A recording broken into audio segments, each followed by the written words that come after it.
Hoje eu vou dar continuação, na verdade eu vou cumprir uma promessa que eu fiz alguns vídeos atrás, alguns bons meses atrás, que é contar pra vocês o mito de Psique e Cupido que está contido neste livro aqui, O Asno de Ouro de Apuleio. Eu fiz um vídeo falando sobre essa história do O Asno de Ouro, que é um vídeo que inclusive faz muito sucesso aqui no meu canal, tem muitas visualizações, e eu prometi contar num vídeo à parte sobre o mito de Psique e Cupido, que é contado dentro deste livro, né? Se você ainda não viu esse vídeo, já vai lá e já assiste para entender a história além do mito de Psique e Cupido. Vamos lá, né? Ver o que eu vou contar hoje pra você.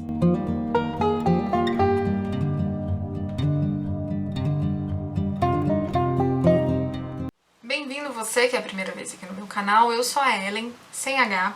Eu sou historiadora e eu criei esse canal para poder falar um pouco sobre livros e um pouco sobre histórias que estão contidas nesses livros e que contextualizam muitos desses livros que nós lemos hoje em dia e que também já foram escritos há muito tempo. Nós temos vídeos semanalmente e aproveita e já se inscreve aqui rapidinho e nos segue lá no Instagram. Eu gravei esse vídeo contando sobre a história de O Asno de Ouro ou Metamorfoses. E eu resolvi contar a parte, o mito de Psique e Eros. Por quê? Porque é um mito muito grande. E é um mito que tem muita coisa pra ser contada.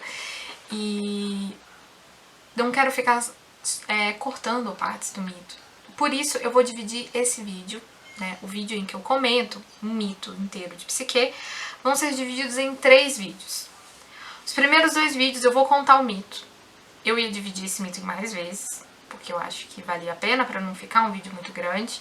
Porém eu vi que ia ficar muitos vídeos picados e eu ia demorar muito para terminar de contar esse mito. E um último vídeo em que eu vou fazer comentários sobre interpretações que eu já vi sobre este mito e sobre algumas versões, nada a ver que eu já vi desse mito. Algumas críticas realmente sobre pessoas que vão contar esse mito. Pois é, voltamos pro mito, rápido, né? Que eu não quero que esse vídeo fique muito longo. Então, fazendo uma antecedência, né, rápida do que acontece antes do mito ser inserido no livro, a Lúcio é transformado em asno e ele é levado pelos ladrões que assaltam a casa do anfitrião dele e levam o Lúcio em forma de asno como um burro de carga mesmo, para poder levar o que foi roubado. E ele estava numa caverna onde os ladrões deixavam os espólios dele lá, as cargas roubadas dele lá, e lá havia também uma garota, uma moça, na verdade, né, uma mulher, que tinha sido raptada, e ela chamava Caridade. Ela tinha sido raptada justamente para poder pagar o valor para poder recuperá-la. E ela estava muito triste por ter sido raptada no dia do casamento dela, e ela estava lá, e aí os ladrões tinham saído para poder roubar outro lugar, e essa garota e essa mulher estavam lá, chateada e tal. E aí tinha uma velha nessa caverna que cozinhava para os ladrões. E ela tentando consolar a menina, não, calma, tá, peraí, deixa eu te contar uma história. E aí o Lúcio tava lá também, o burrinho tava lá, amarradinho, e aí ele escutou essa história, e a velha começou a contar essa história, né, que seria o mito de Psique e Cupido. Isso acontece por volta do livro, no livro 5 de O Asno de Ouro. Só que o mito ele é contado por vários livros, né? Bom, aí a velha começa a contar a história. E ela contava que havia um rei e uma rainha com 3 belíssimas filhas. Elas eram lindas. Só que uma, a mais nova, se destacava das 3, que era a mais bela, de uma beleza rara, que eles comparavam inclusive a beleza de Vênus. E ela era tão linda, mas tão linda, e as pessoas achavam ela tão linda, que começaram a levar presentes para ela e tratá-la como se ela fosse realmente a deusa Vênus que estivesse lá entre os homens. E com isso, com as pessoas levando presentes, né, indo lá adorá-la como se ela fosse a deusa Vênus, o templo de Vênus, né? O que era realmente dado à deusa Vênus começou a ser deixado de lado, o templo começou a ser deixado de lado, e aí Vênus começou a perceber isso, e aí ela foi descobrir por que era, e ela descobriu que era porque uma mulher, uma garota, uma virgem, estava sendo cultuada como se fosse ela, porque ela tinha uma beleza tão bonita que era se comparada à deusa Vênus. E Vênus, vaidosíssima, não aceitou isso. Não, isso é inadmissível. Isso é inadmissível. Não dá pra aceitar isso. O que ela fez? Chamou o filho dela, chamou Cupido, e aí ela chama Cupido e fala. E aí eu vou ler exatamente o que Vênus fala pra Cupido. Eu te conjuro pelos laços do amor materno, pelas doces feridas de tuas flechas, pelas deliciosas queimaduras da tocha que carregas. Vinga aquela que te deu a luz, mas vinga completamente, e castiga sem piedade essa bela rebelde. Consente apenas, e isso somente me satisfará, em fazer de maneira que essa virgem seja possuída de ardente amor pelo derradeiro dos homens. Um homem que a fortuna tenha amaldiçoado em sua classe, seu patrimônio, sua própria pessoa. Tão objeto, em uma palavra, que no mundo inteiro não se encontre miséria que a sua se compare. Então, ela manda Cupido fazer exatamente isso. Fazer com que ela se apaixone pelo pior dos homens, certo? Ok. Essa é a ordem de Vênus. Acontece que Psique, que é o nome da garota, né? É o nome dessa belíssima moça, e ela ainda não tinha recebido nenhuma proposta de casamento, porque realmente os homens achavam que ela era a deusa, e eles tinham um certo medo, apesar da devoção. E aí os pais dela, vendo isso, achando estranho, porque que essa bela mulher não recebe uma boa proposta de casamento, e aí eles vão no oráculo de Mileto, e perguntam o porquê que a filha deles não consegue se casar. E aí o oráculo fala o seguinte, ou seja, Apolo manda a mensagem ao oráculo dizendo o seguinte: sobre o rochedo escarpado, suntuosamente enfeitada, expõe, rei, a tua filha, para núpcias de morte. Então, ó rei, não esperes para teu genro criaturas, originadas de mortal estirpe, mas um monstro cruel e viperino, que voa pelos ares, feroz e mau, não poupa ninguém, leva por toda a parte o fogo e o ferro, e faz tremer a Júpiter, e é o terror de todos os deuses, e apavora até as águas do inferno, e inspira terror às trevas do estígio. Um oráculo nada muito positivo, né? Então tá falando que o rei deveria expor a filha em um penhasco, vestida para se casar, vestida para suas núpcias. E ali ele vai expor ela ao casamento, ela vai se casar. Porém, ela não vai casar com um mortal, ela vai casar com uma criatura monstruosa que todos temem, inclusive Júpiter. Então, assim, é algo que... Quando eu li a primeira vez, né, eu li esse oráculo pela primeira vez, eu imaginei que estavam falando sobre a morte. Mas aí depois eu pensei, Júpiter não morre, né? Ele é imortal. Então, o que mais poderia dar medo a Júpiter, já que ele não morre? E aí, esse oráculo deixou a família chateada, deixou o povo, o reino ali, tudo chateado, porque eles iam expor aquela criatura belíssima a um futuro, assim, a um destino triste, que ela casaria com um monstro e não poderia se fugir deste destino. E teriam que fazer isso, e levam Psique arrumada lá, num cortejo, parecendo um cortejo fúnebre, e deixam ela lá no penhasco, e a deixam lá, que essa era a ordem do oráculo. A largam lá e vão embora. E ela chora, triste por conta do destino dela, e ela acaba dormindo ali naquela relva. Até que Zéfiro, que é o vento, um dos ventos, a pega gentilmente e a leva ao palácio, né, a essa nova morada dela, que era uma morada divina. Então ela acorda e vê tudo muito lindo. Então ela vê que aquilo ali não é um palácio feito pelos homens, aquilo ali é um palácio feito por uma divindade. E lá ela tem tudo. Só que ela não encontra com ninguém, ela tá aparentemente sozinha nesse palácio. Só que ela tem tudo, é como se fosse um castelo animado, sabe? Do nada aparece uma mesa com comidas e uma voz falando pra ela o que ela tem que fazer. Não, agora você dorma, descanse, depois vai ter um banquete nupcial te esperando. Então assim, ela vive neste palácio maravilhoso, com respostas de ela que ela não sabe de onde vem e com coisas que aparecem pra ela que ela não sabe de onde. E à noite, quando ela deita no leito nupcial dela, ela recebe a visita do marido. E tudo no escuro, claro, o marido aparece, tira a virgindade dela, tem relações com ela, não fala quem é ele, e tudo no escuro, ela não vê quem é ele.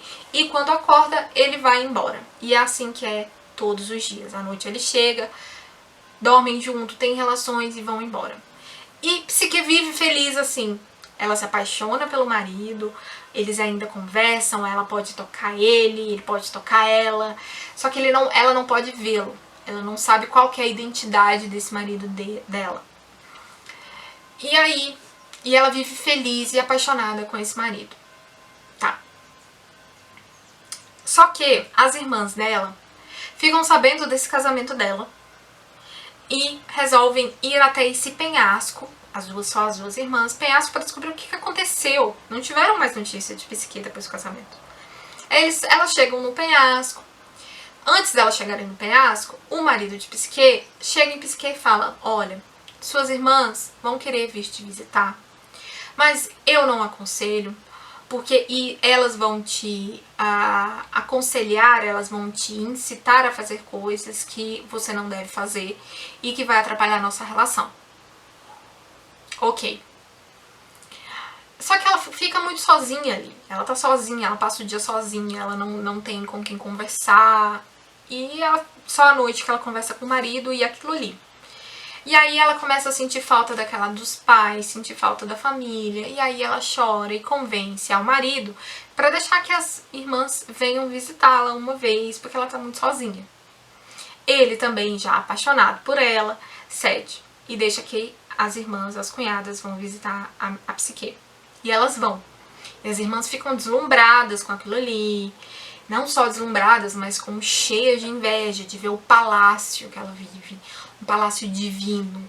Como que aquela garota tem isso e a gente não tem. Aquilo tudo internamente pensando, né? Como ela tem isso e a gente não tem. E começam a perguntar pra Psique quem que é esse marido dela. Quem que é o seu marido? Nós queremos conhecer nosso cunhado. E Psique já tinha sido alertada pelo marido que ela não deve falar quem ele é, apesar de que ela não sabia. Então Psique mente, fala que ele é uma tal pessoa, que ele é um homem tal e tal. E elas, ok. Quando elas vão embora, elas confabulam entre elas e invejosas do jeito que elas ficaram com a situação de Psique, querendo aquilo pra elas, elas começam a confabular pra descobrir quem que é esse marido dela. E Psique volta pra vida dela lá no palácio, com o marido dela, feliz. E o marido dela avisa pra ela: olha, suas irmãs vão voltar e elas vão querer te incitar para que você descubra a minha imagem.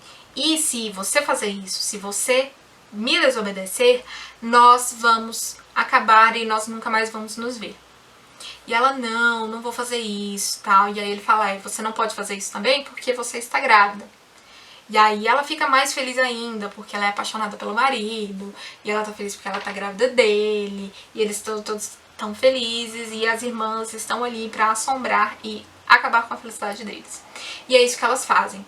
Elas voltam, né, a fazer uma visita à irmã, e elas plantam a sementinha de que Psique está casada com um monstro. Um monstro que, quando o filho dela nascer, ele vai comer esse filho dela. E aí Psique fica com aquela sementinha da desconfiança plantada na mente dela. E segue o conselho e os planos das irmãs, que ela precisava saber qual a identidade do marido. E é isso que Psique faz. Ela, planejando tudo, né, seguindo todos os conselhos daquelas irmãs dela, esconde uma lâmpada, né? Uma lâmpada, quando eu falo, é uma lâmpada de óleo com fogo, né? De fogo. E uma faca, para que quando o marido adormecesse, ela iluminaria e mataria esse marido que vai matar o filho dela. Coisa que as irmãs falaram para ela.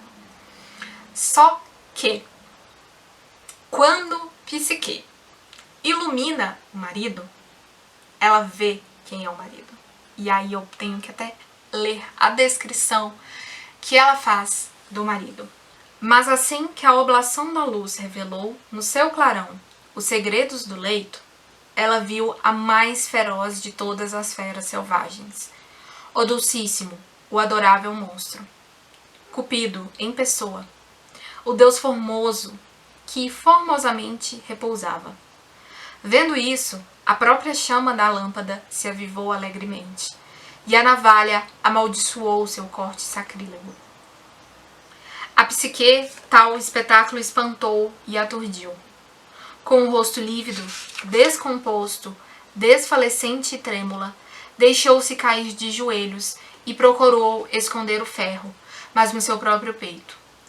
Isso teria feito se a arma, pelo temor de tal atentado, não lhe tivesse escorregado das mãos.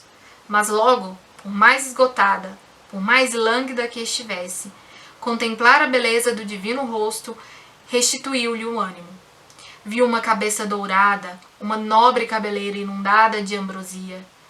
Sobre um nível pescoço e faces coradas, erravam cachos, graciosamente enrolados, que caíam uns para a frente, outros para trás. E tão vivo era o seu brilho que fazia vacilar a própria luz da lâmpada. Nas espáduas do deus alado, plumas cintilavam de brancura, como flores orvalhadas, e nas bordas de suas asas, se bem que estivessem em repouso, um tênue e delicada penugem ondulava, agitada sem cessar por um frêmito caprichoso. O resto do seu corpo era brilhante e liso, de tal modo que Vênus não podia se arrepender de o ter dado à luz. Aos pés do leito estavam pousados o arco, a aljava e as flechas, armas propícias do poderoso Deus. E é nessas armas que Psique resolve meter a mão. Pra quê? Porque eu vou te falar, né? Psique... E aí eu vou até ler o que ela faz aqui, pra vocês verem a cagada que a bichinha faz. Com ânimo insaciável, Psique, na sua curiosidade, quis examinar, manusear. Pra quê, né? Admirou as armas do marido, tirou uma flecha da aljava, provou a ponta no polegar. Com o dedinho trêmulo, apoiou-a um pouco mais forte. Picou-se apenas o bastante para que algumas gotinhas de sangue rosada perolassem a superfície da pele. E foi assim que, sem saber, Psique se tornou ela própria de amor pelo amor. Por quê? Cupido é conhecido por ter dois tipos de flechas. As que causam o amor e as que causam o ódio. E aí ela foi mexer com a flecha. E por sorte, quem se ela tivesse achado do ódio, ela acabou se apaixonando mais pelo próprio amor, né? E aí então, cada vez mais se consumiu no desejo ardente pelo autor dos desejos. Inclinou-se para ele, arquejante de volúpia, beijou-o avidamente com grandes beijos apaixonados, apesar de temer acordá-lo. Mas enquanto o coração desfalecente se abandonava irresoluto a essa emoção deliciosa, a lâmpada, fosse por baixa perfídia e malícia ciumenta, fosse por impaciência de tocar alguém, de tocar também e beijar esse belo corpo, deixou cair de sua mecha acesa uma gota de óleo fervente na espádua direita do Deus. E aí ela queimou Cupido. Cupido acordou e ficou indignado com, além da queimadura, né, de ter sido queimado bem no meio das costas, bem no meio das asas, ele ficou indignado por ter sido desobedecido. E aí ele tenta fugir dela. só que ela tenta, não deixa, segura ele, ele tenta voar, ela cai, aí ele volta pra falar com ela. E aí... Eu te confesso, psique singela, esqueci as ordens de Vênus, minha mãe, que te queria cativa de imperiosa paixão pelo mais ínfimo dos miseráveis, e condenada a uma objeto união. Foi eu, pelo contrário, que voei a teu encontro para ser o teu amante. Era agir levianamente, eu sei, o ilustre Sagitário, ferido com suas próprias flechas. Afinal, fiz de ti minha mulher para que me tomasse por uma besta monstruosa, e tua mão cortasse com ferro uma cabeça onde tu vês olhos que te adoram. Contra isto, aqui chegamos. Não te preveni quanto bastasse. No entanto, quanto ouviste de mim, de benévolas advertências, mas tuas excelentes conselheiras não tardarão de receber de mim o preço de seu pernicioso magistério. Para ti, minha fuga será a única punição. E aí ele voou embora, machucado, e abandonou Psique. E aqui eu paro a minha historinha do mito de Psique. O resto vai ficar para o próximo vídeo, que aí eu vou contar o que Psique fez para poder retomar, né, para poder reconquistar Cupido, e o que ela teve que passar por umas poucas e boas para poder conquistar isso de volta. Então, por enquanto é isso. Eu espero que vocês tenham gostado. E se você gostou, já deixa seu joinha. Se você ainda não é inscrito, é o momento de você se inscrever. E se você não sabe o que comentar, eu vou deixar uma sugestão pra você. Você quer fazer um comentário e não sabe o que comentar, então eu vou deixar uma sugestão pra você. Deixa aqui uma velhinha com fogo, pra eu saber que você chegou até aqui e acompanhou neste vídeo até o final, tá bom? Um beijo e até a próxima.